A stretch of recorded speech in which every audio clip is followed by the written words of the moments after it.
dengan nama Allah yang Maha Pemurah lagi Maha Mengasihani.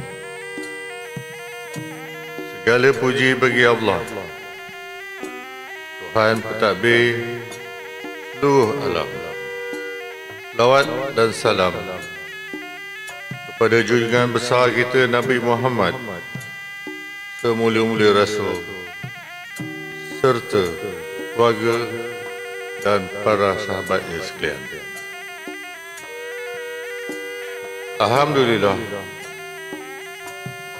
syukur saya kehadrat Allah Subhanahu wa Ta'ala kerana dengan limpah kurnia dan izinnya dapat saya hadir ke Istiadat Convocation University Teknologi Mara pada pagi yang mulia ini.